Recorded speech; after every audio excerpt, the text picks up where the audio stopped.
নমস্কাৰ বন্ধুসকল, আপোনালোকক আজিৰ ভিডিঅ'লৈ স্বাগতম জনাইছোঁ।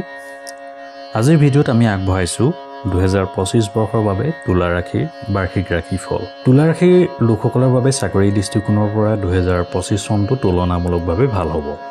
অৰ্থাৎ এই বছৰটো যোৱা বছৰৰ তুলনাত ভাল হ'বলৈ গৈ আছে। যদি আপুনি আপোনাৰ চাকৰি সলনি কৰিব বিচাৰে তেন্তে মাৰ্চ মাহৰ পিছত পৰিৱৰ্তন কৰাটো ভাল হ'ব, কিন্তু সম্ভৱ হ'লে মে' মাহৰ মাজভাগৰ পিছত পৰিৱৰ্তন কৰিব লাগে। আপোনাৰ সহকৰ্মী আৰু প্ৰতিযোগীসকলে আপোনাক হাৰাশাস্তি কৰিবলৈ চেষ্টা কৰিব পাৰে, কিন্তু মাৰ্চ মাহৰ পিছত আপুনি এক অৰ্থপূৰ্ণ স্থান লাভ কৰিব। মে' মাহৰ মাজভাগৰ পিছৰ সময়খিনি অতি ভাল ফল দিব পাৰে। এনে পৰিস্থিতিত আমি ক'ব পাৰোঁ যে চাকৰিৰ দৃষ্টিকোণৰ পৰা 2025 চনটোত মিশ্ৰিত হ'ব। বছৰৰ প্ৰাৰম্ভিক অংশটো অলপ দুৰ্বল হ'ব পাৰে, আনহাতে দ্বিতীয় অংশতে বহুত ভাল ফল দিব পাৰে। চাকৰিৰ পৰিৱৰ্তন, পদোন্নতি আৰু উন্নতিৰ পথ মে' মাহৰ মাজভাগৰ পিছত তুলনামূলকভাৱে ভাল হ'ব। তুলা ৰাশিৰ লোকসকলৰ বাবে ব্যৱসায়িক দৃষ্টিকোণৰ পৰা 2025 চন ভাল হ'ব পাৰে। অৱশ্যে বছৰৰ আৰম্ভণি অলপ লেহেমীয়া হ'ব পাৰে, নতুন পৰিকল্পনা কৰিবলৈ অসুবিধা পাব পাৰে। কিন্তু মাৰ্চ মাহৰ পিছত শনিৰ অনুকূল ট্ৰেনজিটে আপোনাৰ চিন্তা আৰু পৰিকল্পনাৰ ক্ষমতা বৃদ্ধি কৰিব, ফলত আপোনাৰ ব্যৱসায়ত ইতিবাচক প্ৰভাৱ পৰিব। মে' মাহৰ মাজভাগৰ পাছতো বৃহস্পতিৰ ট্ৰেনজিট অনুকূল হৈ পৰিব। এই সকলোবোৰ কাৰণে আপোনাৰ ব্যৱসায় ভাল হ'ব। আৰ্থিক ক্ষেত্ৰত তুলা ৰাশিৰ ব্যক্তিৰ লাভৰ ঘৰৰ অধিপতি সূৰ্যই বছৰটোৰ ভিতৰত মিশ্ৰিত ফল দিব।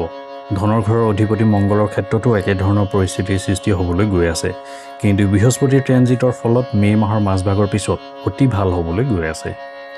স্বাভাৱিকতে ই আপোনাৰ আৰ্থিকভাৱে যথেষ্ট শক্তি দিব পাৰে। অৱশ্যে মে' মাহৰ মাজভাগৰ আগতেও বৃহস্পতিৰ প্ৰভাৱ ধনৰ ঘৰত থাকিব, গতিকে সঞ্চিত ধনৰ ক্ষেত্ৰত কোনো সমস্যা নহ'ব। মাৰ্চ মাহলৈকে আপোনাৰ সঞ্চিত ধন পৰিচালনা ভালদৰে কৰাত আপুনি মন দিব লাগিব। ভুল ঠাইত একেবাৰে বিনিয়োগ নকৰিব। একে সময়তে মাৰ্চ মাহৰ পিছত ধনৰ ঘৰৰ পৰা শনিৰ দৃষ্টিৰ প্ৰভাৱ শেষ হৈ যাব আৰু আপোনাৰ বহু পৰিমাণে সুৰক্ষিত হৈ থাকিব। ফলত অপ্ৰত্যাশিত খৰচ বন্ধ হ'ব আৰু বুদ্ধিমান ৰূপে ধন পৰিচালনা কৰিব পাৰিব। বিবাহৰ ক্ষেত্ৰত এই বছৰৰ বেছিভাগ সময়তে অনুকূল ফল লাভ কৰিব পাৰে। বছৰৰ প্ৰাৰম্ভিক অংশটোত বিবাহৰ প্ৰাৰম্ভিক পদক্ষেপবোৰৰ ক্ষেত্ৰত আপুনি কিছু অসুবিধা পাব পাৰে, গতিকে কথাবোৰ আগুৱাই নিয়াত সম্ভাৱনা দুৰ্বল হৈ পৰিব। বছৰৰ দ্বিতীয় খণ্ডত যেতিয়া পঞ্চম স্থানৰ পৰা শনিৰ প্ৰভাৱ শেষ হ'ব আৰু বৃহস্পতিৰ ট্ৰেনজিট অনুকূল হ'ব, তেতিয়া আপুনি বহুত ভাল পাবলৈ আৰম্ভ কৰিব। মে' মাহৰ মাজভাগৰ পিছত বৃহস্পতিয়ে বিবাহৰ অনুকূল ফল প্ৰদান কৰিব। বৈবাহিক সম্পৰ্কৰ ক্ষেত্ৰত বছৰৰ প্ৰাৰম্ভিক মাহবোৰ বিশেষকৈ মাৰ্চ মাহলৈকে দুৰ্বল হৈ থাকিব পাৰে। মাৰ্চৰ পিছত পৰিস্থিতি ক্ৰমান্বয়ে অনুকূল হ'বলৈ আৰম্ভ কৰিব আৰু মে' মাহৰ মাজভাগৰ পিছত পৰিস্থিতি বহুত ভাল হ'ব।